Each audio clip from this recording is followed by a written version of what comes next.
Here at Helmuth Ford, we are a small town dealership with no hassle and no pressure.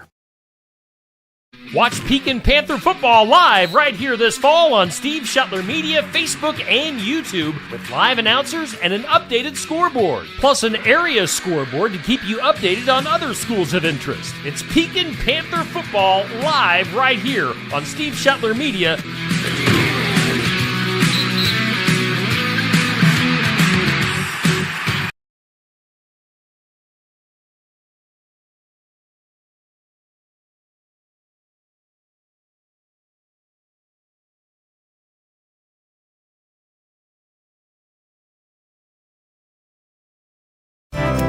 Next year's honey crop is highly dependent on the care you give your hives in the fall. Hi, I'm Jody Henke. Check on the bees and harvest some honey, but not all of it, as you're living the country life.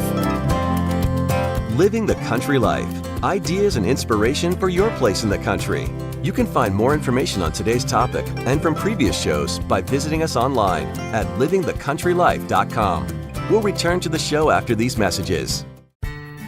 Check out our full lineup of Successful Farming podcasts. The Successful Farming podcast goes in-depth into the topics that affect farmers and ranchers. The 15 Minutes with a Farmer podcast offers a quick conversation between an editor and a farmer. The SF Shorts podcast offers bite-sized interviews about agricultural topics. And the SF Daily podcast covers commodity markets, weather, and the big things happening in agriculture each morning. Search for Successful Farming wherever you download your podcasts.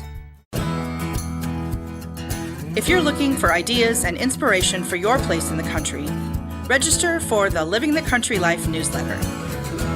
You'll receive helpful tips and information about a wide variety of seasonal topics, including pets, livestock, gardening, machinery, and more, delivered straight to your inbox twice each month. Sign up for your newsletter today at agriculture.com.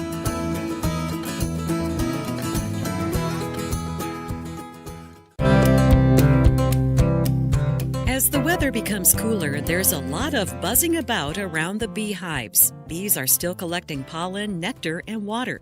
The queen is reducing hive numbers by kicking out the drones and getting their home ready for winter. Beth Conry is the president of the Colorado Beekeepers Association. She says this is the time to give your hives a full inspection, especially the queen and the worker bees. I'm looking to see how much stores, I'm hefting them to see how much they weigh, and then I'm making sure that I've got a viable queen also. A queen that is in good shape lays in a particular pattern, and we look for that pattern. Do one last honey harvest, but don't be greedy. Conry says each of her colonies needs about 80 to 90 pounds of honey to get the bees through the winter. We let them take theirs first, and then we take ours second. The way we manage our hives is we let them fill the 2 deep boxes before we add supers, so that when we take off supers, they're back to these filled boxes already. Typically, they'll convert the upper box entirely to honey, and then they'll move into the lower box. Also be aware that this is the time other bees are looking for honey and could end up robbing your hive. Fall hive management also includes a careful inspection for disease and varroa mites. If mite loads exceed threshold levels, consider your treatment options. If you're in a climate that dips below freezing for weeks at a time, wrap the hives in black tar paper. Black helps absorb the sun's heat, and paper acts as a windbreak. But be sure not to cover the entrance or ventilation holes. Learn more about fall beehive care at livingthecountrylife.com. I'll see you in the country. Living the Country Life. Ideas and inspiration for your place in the country. You can find more information on today's topic, share your tips, and post photos by visiting us online at livingthecountrylife.com.